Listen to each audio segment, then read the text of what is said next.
Isang mapagpalang araw po sa ating lahat. Ngayong araw, ang Bible verse na ating tatalakayin or pagtutuon ng pansin ay ang 1 John chapter 4 verse 9.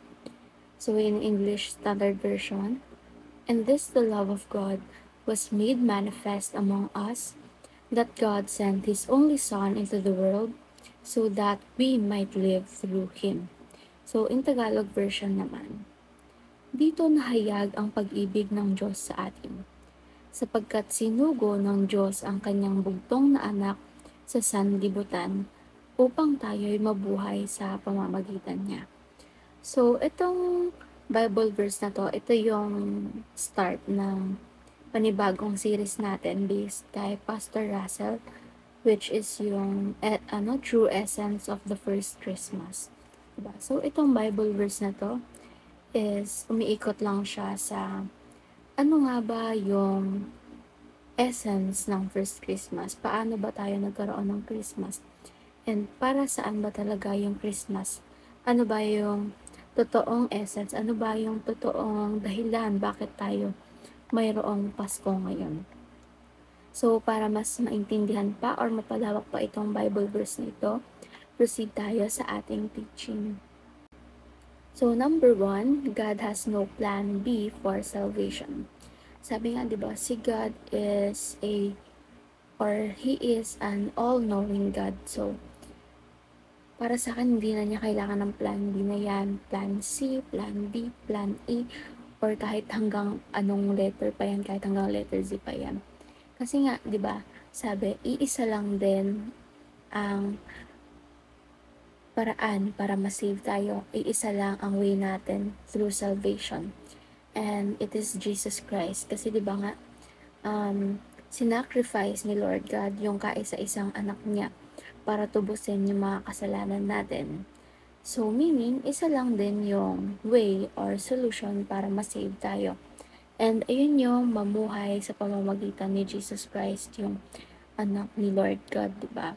So, isipin mo yun, di ba? Walang kahit sinong magulang or tatay, nanay na kapag normal na tao, di ba? Walang kahit sinong parent na willing i-sacrifice yung anak nila para lang sa kung kanino, di ba? Especially kung sa stranger man yan or ano. So, number 2, God's love is so great that He sends His Son. So, ito nga yung continuation ng explanation ko sa teaching number 1. So, kung iisipin mo, di ba, walang magulang na kayang i-sacrifice yung anak niya, na willing i-sacrifice yung anak niya, lalo na kung nag-iisa. Sa kahit sino man, lalo na kung makasalanan. Kasi ako, kung tatanungin din ako, hindi ko siya kaya and hindi ko siya gagawin, di ba?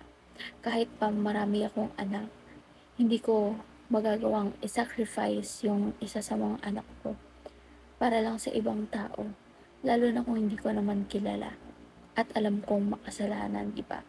Parang mapapaisip ka na lang, ang unfair, di ba? Bakit kailangan mong mag-sacrifice para sa tao na yun? Pero si Lord God is sinugo niya yung nag-iisang anak niya sa sanlibutan, di ba? Sanlibutan tayo para sa atin. Isinilang si Jesus Christ, which is kaya tayo mayroong Pasko. Yun yung pinaka-sineselebrate natin, yung pagkasilang ni Jesus Christ. Kasi nga, the day He was born, doon tayo nagkaroon ng pag-asa kasi binigyan tayo ni Lord ng panibagong buhay, di ba? Na kasama ang anak niya, yung nag-iisang anak niya, which is our only way through salvation. So, number 3, God gave us new life through Jesus. So, di ba nga, binigay niya si Jesus Christ sa atin. Pinanganak si Jesus Christ, kaya tayo ngayon mayroong Christmas. And yung salvation na yon is makukuha lang natin once we live in the presence of the Lord God or His Son, Jesus Christ. Kasi kahit pa binigyan tayo ng salvation ni God, kung hindi rin tayo willing na tanggapin yon and hindi natin ino-open yung puso at pagkatao natin sa kanila, kay Jesus Christ, di ba? balewala rin. Hindi rin natin nasa-save yung sarili natin kung tayo mismo sa sarili natin yung nagde-decline sa kabutihang loob ng Diyos. So, ngayon naman is proceed tayo sa ating application. Number 1, do not buy into commercialism. So, commercialism is para siyang consumerism. So, di ba tayong mga tao ngayon, especially yung mga kabataan, yung mga bata, kapag narinig kasi natin Christmas, ang pumapasok agad sa isip natin is pamasko, mga regalo, di ba? Pagtitipon-tipon, reunion, ganyan. So, parang ano na siya, nagiging, yung Christmas is nagiging about us na lang siya, about us na mga tao. Parang nagsiselebrate tayo, oo. Pero hindi natin nalalaman or hindi natin naaalala yung true essence ng Christmas or kung bakit ba tayo mayroong Christmas. Kasi, di ba kapag Pasko, parang ang inuuna na natin, parang especially yung mga bata, excited na silang mamasko, excited na silang makatanggap na regalo. So, that's what you call commercialism, di ba? So, kailangan, yung Pasko is ilaan natin kay Lord, ilaan natin sa anak niya rin. Kasi, bakit ba tayo mayroong Pasko? Kasi isinilang yung anak ni Lord God, which is si Jesus Christ, na isinugo niya sa sanlibutan para tubusin yung mga kasalanan natin. Which is para sa atin nga, diba? Para ma-save tayo. So, kailangan, every time nagsa-celebrate tayo ng Pasko, is alam natin yung true essence ng Pasko. Alam natin yung foundation ng Christmas. And alam natin kung paano siya isi-celebrate ng tama, diba? Yung ayon pa rin sa will ni God. So, number 2, go back to the true essence of Christmas. So, ayan nga, gaya ng nababanggit ko kanina pa. Bago natin i-celebrate kung ano man yung gusto nating paraan ng pagse-celebrate, bago tayo mamasko, bago tayo magbigayan ng regalo, unahin muna natin si God and yung anak niya. Unahin muna natin si God and si Jesus Christ. Unahin natin yung pag-worship sa kanila.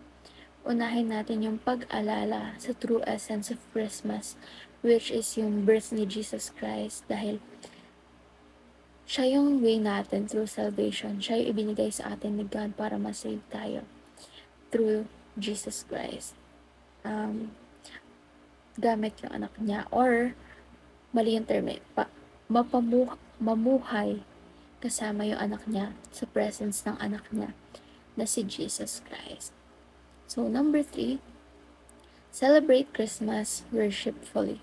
So, hindi pala dapat tayo nag-celebrate ng Christmas na namamasko, nanghihingi ng regalo, di ba? Kasi kapag ginagawa nga natin yung commercialism, parang nagiging nagre-revolve na lang around us, tayong mga tao, yung Christmas. Parang nagiging tungkol sa atin na lang yung Christmas. Tayo na yung nagiging sentro ng celebration ng Christmas. So, dapat, kapag magse-celebrate tayo ng Christmas, again, unahin natin kung bakit ba tayo nagse-celebrate ng Christmas. Mag-worship tayo sa Kanya. Let us give thanks. Gumawa tayo ng mga bagay na ikapupuri niya. Yung alam natin, ikapupuri niya, yung ikagaganda ng loob niya, di ba? Yung ikagagalak niya. Kasi si Jesus Christ nga ay yung way natin through salvation. So, we should celebrate Christmas worshipfully. Hindi lang to give thanks kay Jesus Christ, but also to our God Father, di ba? Yung Father rin ni Jesus Christ. Kasi siya yung nagbigay sa atin kay Jesus Christ. Siya yung nagbigay ng kaisa-isang anak niya. Siya yung nag-sacrifice ng kaisa-isang anak niya para tubusin yung mga kasalanan natin. Or in other words, to give us salvation. To give us another chance in life to make things right and to live in the presence of God or His Son. So, ayun, dagdag ko lang. Ngayong darating Pasko or Christmas, let us apply what this Bible verse is teaching us. Kung ano yung na-share ko sa devotion na ito. So, napaka-timely pala nitong devotion or Bible verse na ito, di ba? To share the gospel and also to share life knowledges.